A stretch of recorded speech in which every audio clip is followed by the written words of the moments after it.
May regalo kayo kay Bongbong Marcos. Bongbong Marcos! Ito ang iyong pagduduga! Ito! Walang respeto ang tao sa'yo dahil wala kang alam kung hindi magnanakaw. Ikaw ang presidente, pero ang suporta ng tao at simpatya nila nakasuporta sa mga Duterte. Basagin natin ang kanyang pagbumuka. Itapos natin siya.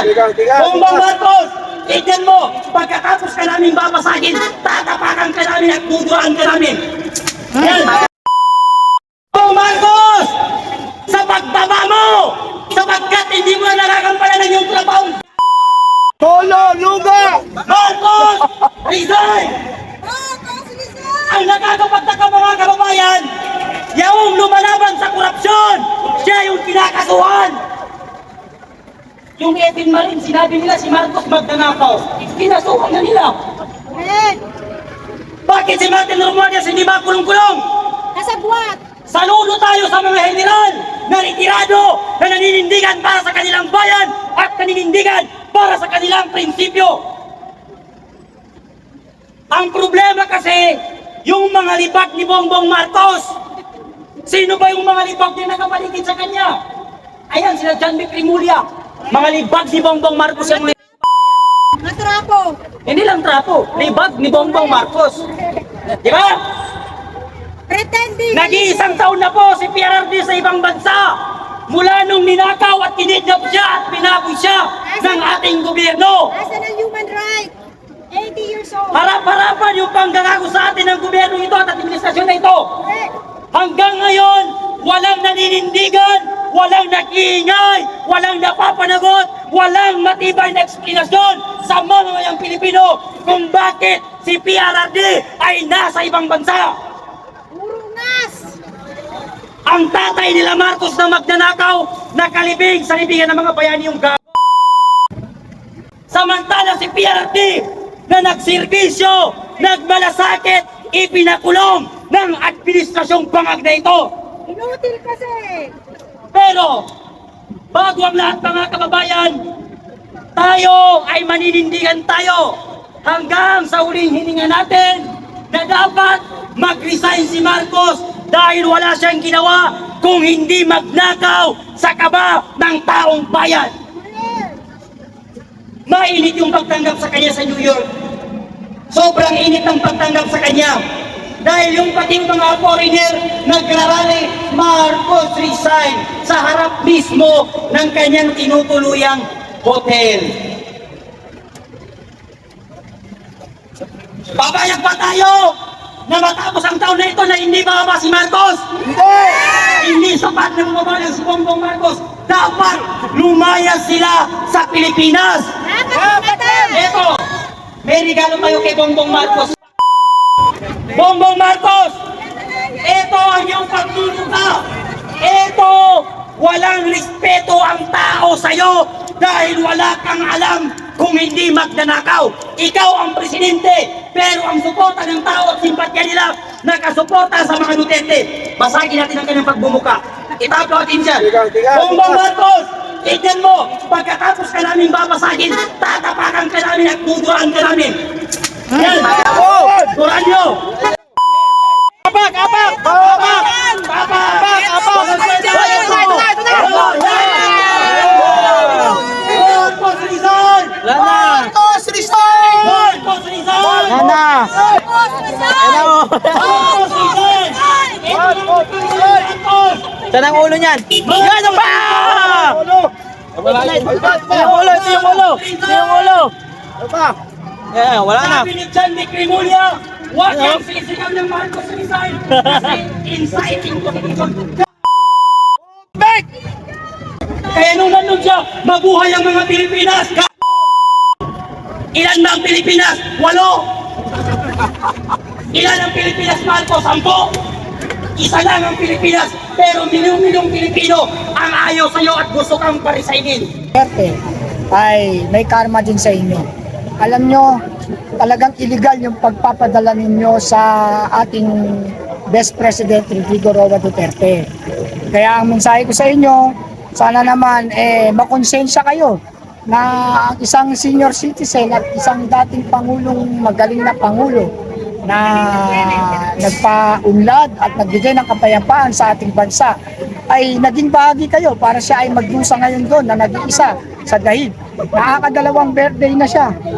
Ito, darating na naman ang birthday niya. Mag-isa na naman siya. Sa kultura ng ating mga mamayang Pilipino ay napaka-importante ng ating kaarawan. Ngayon, malapit na naman ang kaarawan ng ating Pangulong Rodrigo Roa Duterte. Mag-isa na naman siya doon. Hindi ba kayo nakukonsensya, kayong mga nagpadala sa kanya doon? Lalong-lalo ka na, General Torres, na ikaw pa ay kitang-kita sa public view, sa public TV na sinasabi mo na hihilayin ko yan. Isipin mo, sino ba nagpataas ng sahod ng mga kapulisan? Di ba ang dating Pangulong Rodrigo Roa Duterte? Pero sa kabila ng lahat, ano ginawa mo? Ihilain mo lang na parang batang paslit. Grabe ka, General Torres. Di bale, may karma naman sa ginawa mo. Alam mo yan sa sarili mo na walang kasalanan ang dating Pangulong Rodrigo Roa Duterte. Pero siya ay naipadala nyo doon ng sapilitan. Kaya nga tinatawag namin na kidnapping ang ginawa ninyo. Hindi yan isang hindi legal na proseso ang ginawa nyo sa dating Pangulong Rodrigo Roa Duterte.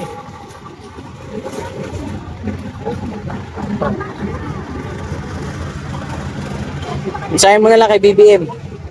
Kasi Kay BBM. siya din naman talaga nagpadala niyan eh. Ang mensahe ko sa iyo, Pangulong BBM, sana naman ay inisip mo ang kabutiang ginawa ni Pangulong Rodrigo Roa Duterte sa pamilya mo. Lalong-lalo na sa iyong ama na matagal nating pinangarap na mailibing sa libingan ng mga bayani. Pero ano ang ginawa mo? Matapos niyang ipalibing ito sa libingan ng mga bayani, ay ang ipinalit mo ay ang ipadala siya sa dahig na bagamat matanda na, hindi mo man lang considerate ang humanitarian na katulad ng kanyang katwiran sa iyong ina na nakasuhan at na husgahan ng batasan ay may warrant of arrest na si Madam Imelda Marcos, pero hindi isinerve ito ni General Albayalde dahil sa kautusan na rin ni dating Pangulong Rodrigo Roa Duterte for humanitarian consideration. Sana naman umiral din sa iyo ang pusong makatao, pusong makabayan. Walang atraso, walang kasalanan ng dating Pangulong Rodrigo Roa Duterte para ipadala mo sa dahig. Kaya panawagan ko sa iyo, Pangulong BBM, sana makonsensya ka dahil hindi ka rin magiging presidente kung hindi sa pamilya Duterte. Sila ang tunay na dahilan kung bakit ka naging Pangulo ng bansang Pilipinas. Huwag mo sanang kalimutan yan. Pero may amnesia ka na at hindi mo naalala ang lahat ng kabutihan sa'yo, bagkos masyado mong pinulitika. Masyado mong pinulitika si Pangulong Rodrigo Roa Duterte. Siya ang dahilan kung bakit nirespeto ang ating bansa ng iba't ibang bansa dahil sa kanyang leadership, sa kanyang competency na pamamahala. Kaya Pangulong BBM, sa mga oras na ito, sana makonsensya ka. Yan lang bro, thank you. Thank you. Supreme Court. Ayaw nga pala. Okay, panawagan mo na lang sa Supreme Court dahil yung mga habeas corpus na ipinail nila Basti ay hindi pa rin nadidesisyonan hanggang ngayon. Panawagan ko sa ating mga magigiting na taga Supreme Court. Ang panawagan ko po sa inyo, alam ko po kayo ay naninindigan para sa katotohanan. At alam ko rin po na kayong mga taga Supreme Court ay merong pusong pantay-pantay at makatarungan ang inyong pagdidesisyon. Panawagan ko sa inyong mga justice dyan sa loob ng Supreme Court. Sana naman ang tungkol dito sa habeas corpus, sana madesisyonan na at sana ay mapauwi na at masuportahan nyo ang dating Pangulong Rodrigo Roa Duterte na mapakiusapan ang ICC o Netherlands na siya ay pauwiin na for humanitarian consideration. Dahil lalo na ngayon, mga justice na Supreme Court, alang-alang man lang sa nalalapit na kaarawan ng ating Pangulong Rodrigo Roa Duterte, sana irigalo nyo na ang kanyang kalayaan. Palayain, hindi naman kayo magpapalaya, pero kayo po ang gagawa ng paraan para magkaroon ng communication sa ICC dahil kayo po ang local court. Kayo po ang pinakamataas na hukuman sa bansang Pilipinas na kung tutuusin, ito po ay malaking insulto sa justice system ng ating bansang Pilipinas na ang isang dating Pangulo ay nasa dahig at nagdurusa ng wala namang probable cause, wala namang due process of law. Kaya dapat mga magigiting naming Supreme Court Justice, pakiusap ng mamamayan at pakiusap ko na rin, sana tulungan nyo na po na makauwi ang dating Pangulong Rodrigo Roa Duterte dahil nalalapit na po ang kanyang kaarawan. Regalo nyo na po sa dating Pangulong Rodrigo Roa Duterte. Sa March 28 po ang kanyang kaarawan. Sana naman on or before ng kanyang kaarawan ay magawa nyo nang i-communicate ang kanyang ang kanyang liberty sa ICC at mapauwi na siya sa bansang Pilipinas dahil miss na po ng mga mamamayang Pilipino ang mabuti at magiting na dating Pangulong Rodrigo Roa Duterte. Yan po ay bahagi na rin ng aming pangarap na sana naman makauwi na po siya dahil para sa bayan at mamayan. Parang awa nyo na. God bless Philippines.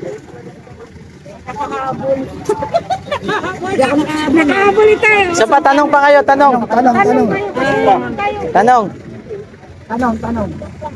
Sige, tanong. Ayan, itatanong ko talaga namang sure na kasi base si Attorney Salvador Berderdea, yung time na si Tatay Kiko ay nando sa Villamor at dadalhin na nga sa ICC, hinahanapan sila ng warrant of arrest. Ngayon ay pinapakita ni General Torre ay cellphone na wala naman talaga warrant of arrest. Ano masasabi mo na inamin na ng mismong kasama ni Tatay Digong na si Salvador Berderdea na walang warrant of arrest pero dinala pa rin sa ICC. Ano masasabi mo sa gobyerno?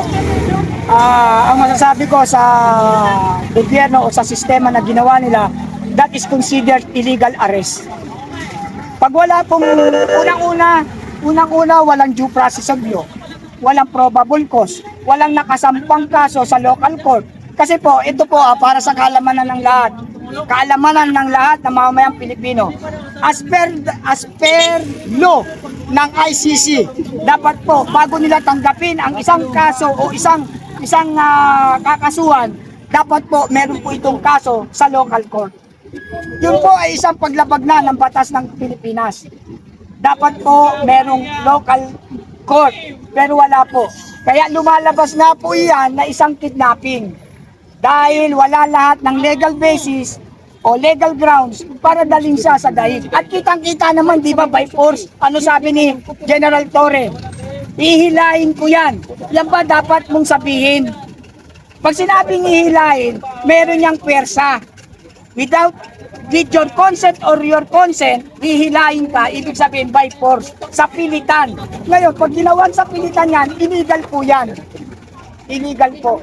Walang warrant of arrest. Yung pinapakita sa cellphone, hindi po maikukonsider na warrant of arrest. Ang warrant of arrest po, may pipirmahan ka po dyan. Papel po yan na ipapakita sa'yo, tapos babasahan ka ng Miranda right. Pagkabasa sa'yo ng Miranda right, meron pang pipirmahan dyan para ikaw ay sumama.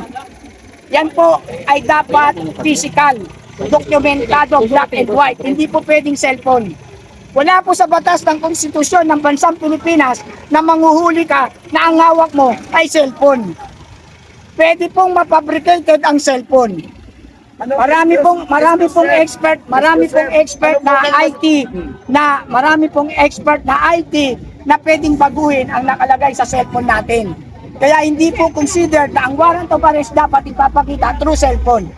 Bawal po yun at illegal din po yun. Kaya yan po ay may kukonsider na ang pagpapadala sa ating magiting na Pangulong Duterte ay illegal arrest.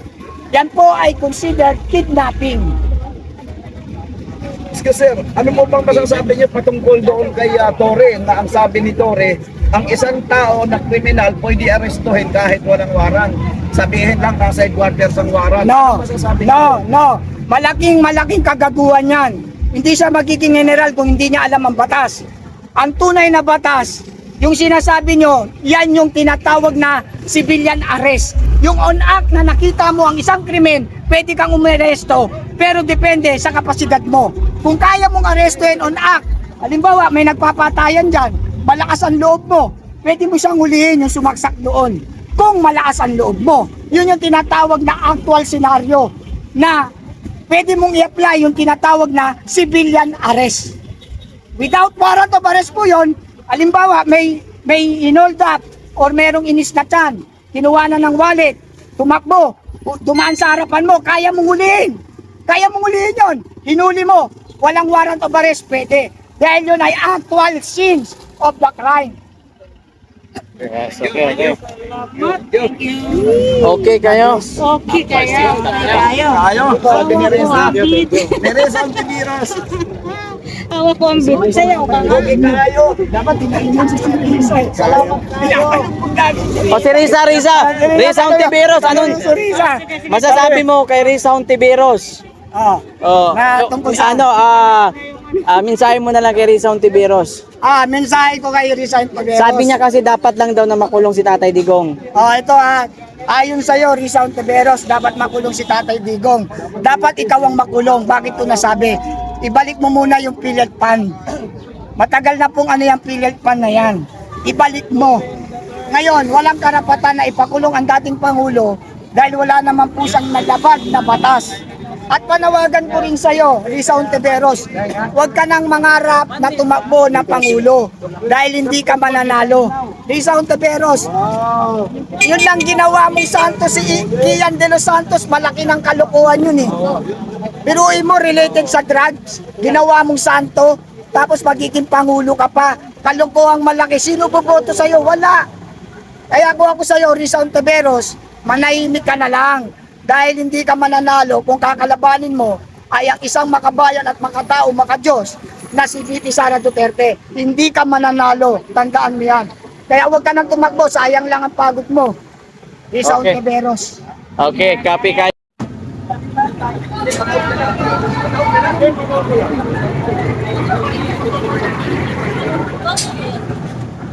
Sige, okay na. Iabot na.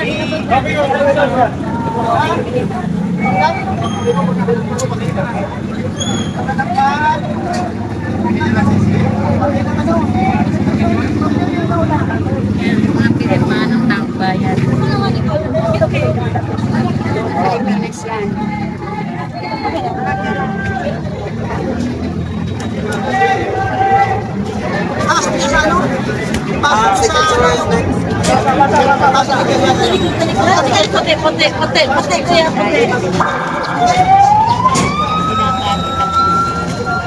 Ito na mga kababayan, ang kabuuang dokumento na kung saan ito yung mga perma po ng ating mga kababayan sa iba't ibang panig po ng Pilipinas. Alright, pasapasa na lang po mga lahat. Maraming salamat po.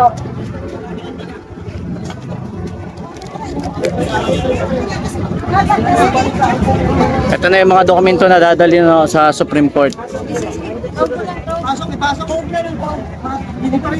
Baliktad na lang daw. Kaya taog na lang, taog. May nalaglag ka? Kas, may nalaglag.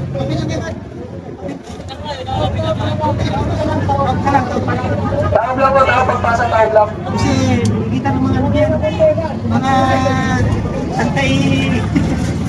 Babaho kayo. Okay, ma'am. Babaho kayo, hanggang ngayon. Grabe, ang dami kabayan. Libo-libong mga signature ho galing ho sa ating mga kababayan.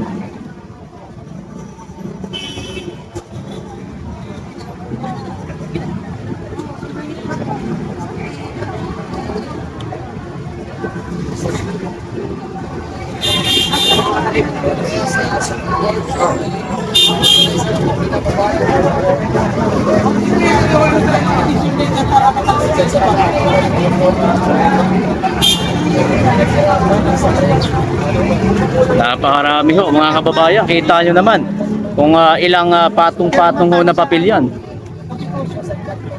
Ilang libo ho ang nakapirma sa bawat isang dalaho na yan mga kababayan.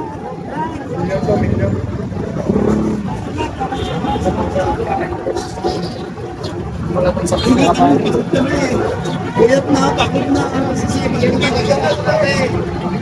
Siyempre, kakuha ko mga riders. Dami na.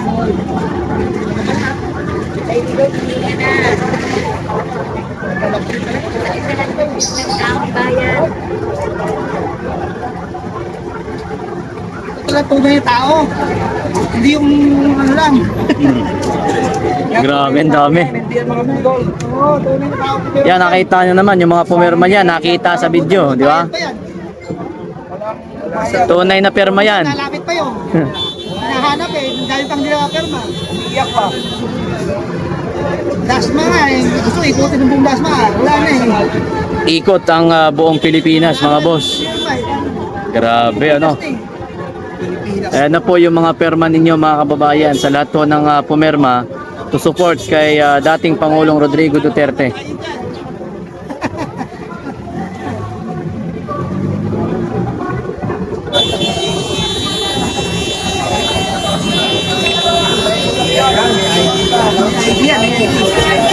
Wala kayo din, sampu number na lang. Wala kayo din. Hindi nakapagdala.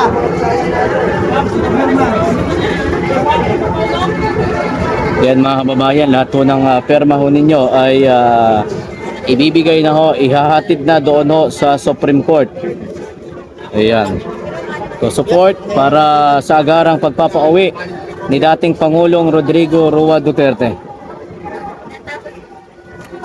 Ayan na po ang milyong signature and sa buong Pilipinas yan mga kababayan ha. Aspirant, pag-repeatin nyo na to. Ayan na ho. And sa ano natin ang napakagandang resulta nitong inyong mga signature.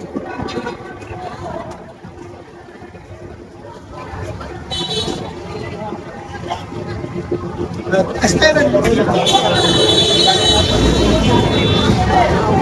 1/4 pa lang tayo lalabas ha. Pupuno yata yung loob ng system. Pupuno ng papel. Aspirant pa rin, gagalapit na. Sinayang nakabigtas ng helmet. Bakit ka? Oh, ito mate.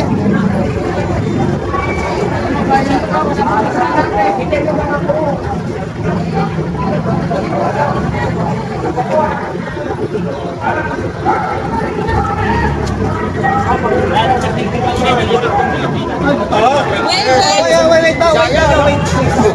Ay, Isayas muna. Game na raw.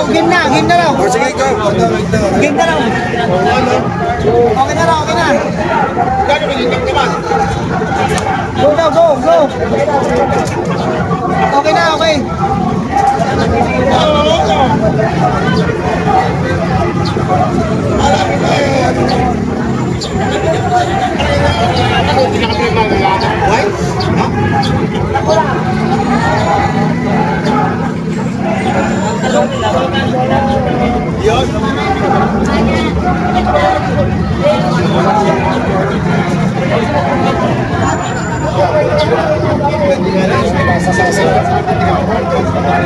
Sa pinakabit sa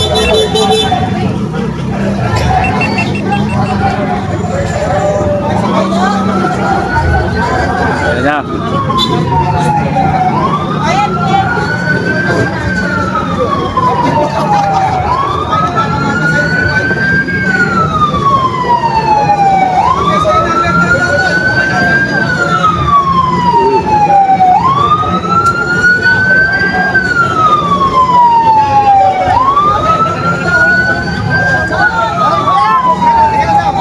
Hold.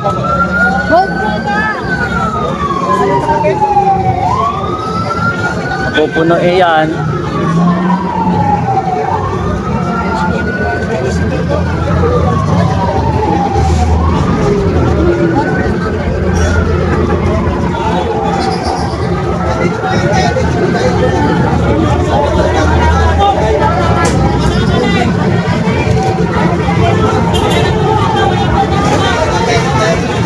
Ano yan?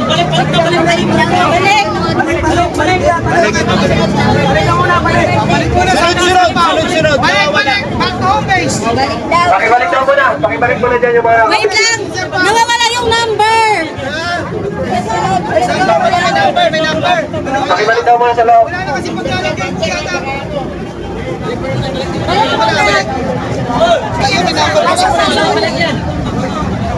Name down! Name down! Yung mga pangalan.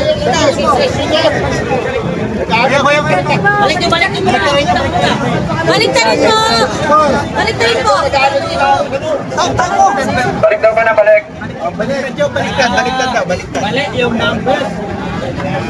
Yung mga nasa bitbit lang, yung mga bitbit lang. Mayroon pa lang yung memory yan. 2 million pa lang ibang pasok natin. Dapat pa rin 2 million pa lang yan. 1. Kasi may 12 message sa akin. Pagdating doon, pinapero lang ito.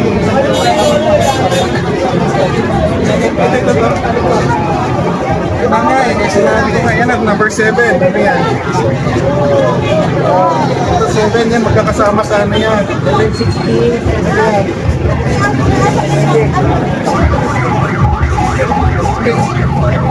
Ito kasi yan, ito 7. Isa-isa lang ang One line lang kasi. One line lang. One line. One line. Nawawala tayo sa linya. No overlap of hands. One line lang. Isang daan lang. Para maayos tayo.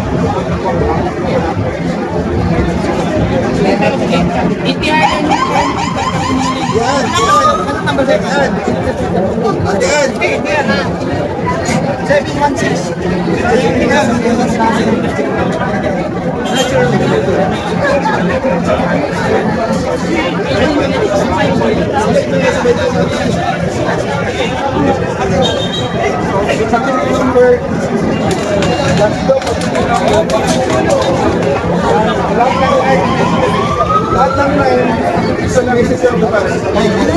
Yung una 9.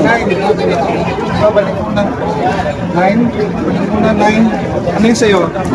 7 na to. 7. Lahat ng 7, ano? 16, patingin. 7. 7.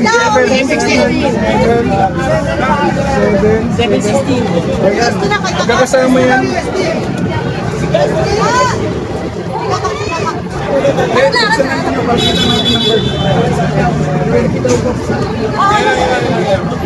No, 74.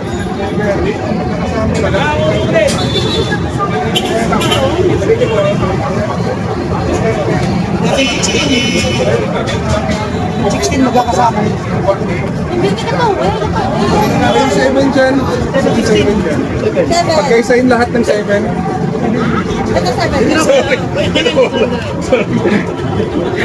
Sa lumay, ganun na.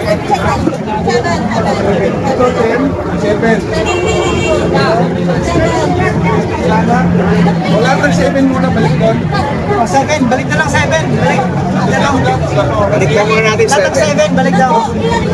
Sama-samahin tayo yung 7. Sama-sama. Lahat ng tayo magkakasama. Walang two-way, one-way lang ulit. Isang kamay, isang group lang na magbibigay. Check the number bago mo na i-click. 7. Balik mo lang lahat ng 7. 7. Isa na ibabaw. Siya bro. Yan. Balik mo natin lahat ng 7. 7. Sunod yan ha. 10.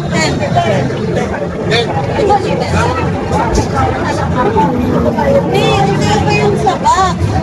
Batch by batch kasi. May box na pinalalabas. Hindi pala madali yung time. Ay, nakaayos na tayo.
kabayan. Saglit, mamaya.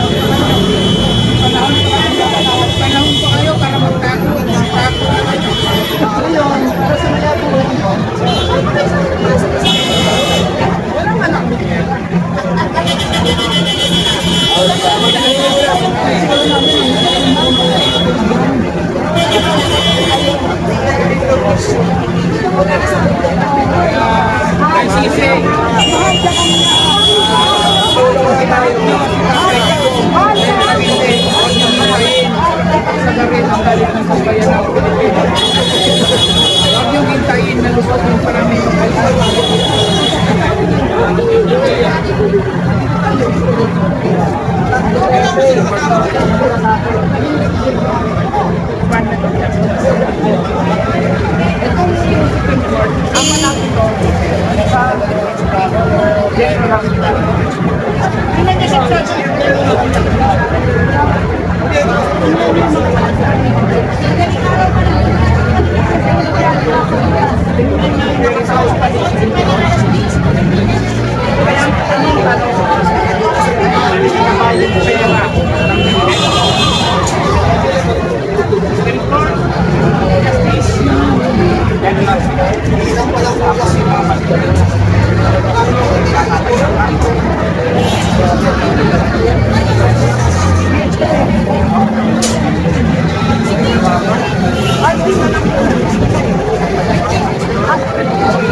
Ay, take na sa baba. Ano sa baba? May nakulay. Ay, ginutang na.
Nagulat sila sa sobrang dami. Hindi na lang daw muna.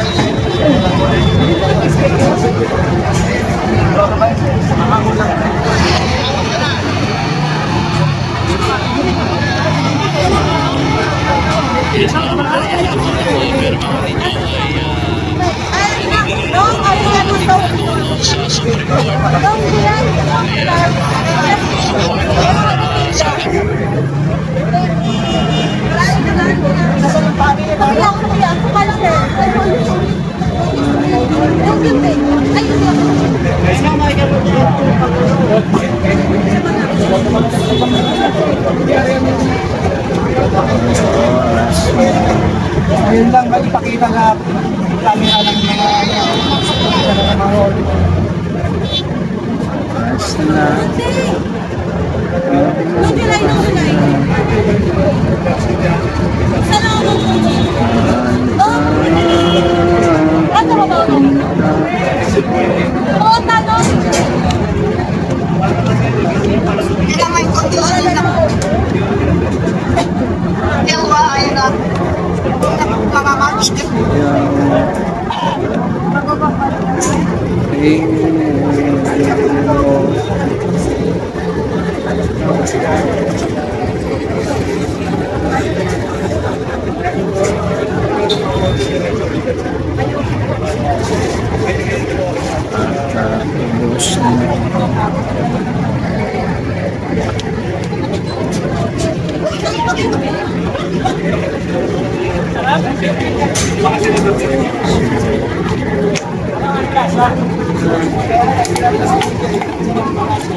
Saan tayo pupunta?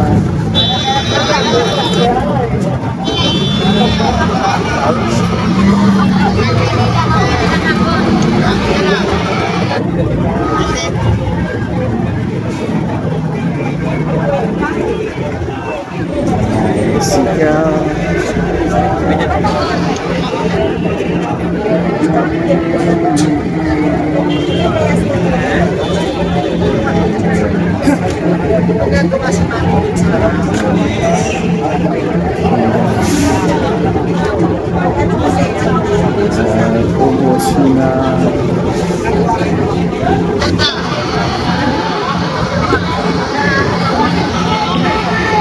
Yan mga kababayan, ako ng mga perma ninyo ay ibigay ako ihahatid na doon sa Supreme Court. Ayan, support para sa agarang pagpapauwi ni dating Pangulong Rodrigo Duterte. Million signature at sa buong Pilipinas yan mga bayan natin. Ayan o, dahil sa ano natin, napakagandang resulta itong inyong mga signature.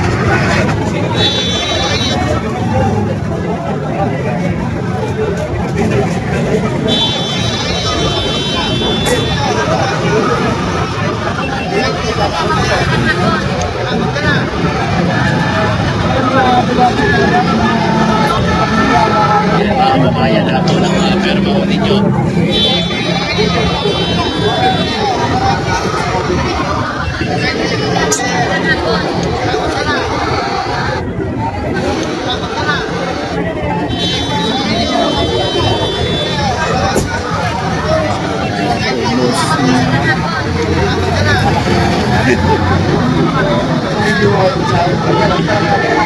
Yan mga kababayan, ato ng mga perma. May oras yung sa Netherlands ako. Kaya alas 5 ako para alas sa Netherlands ako. Sa agarang pagpapauwi ni dating Pangulong Rodrigo Duterte.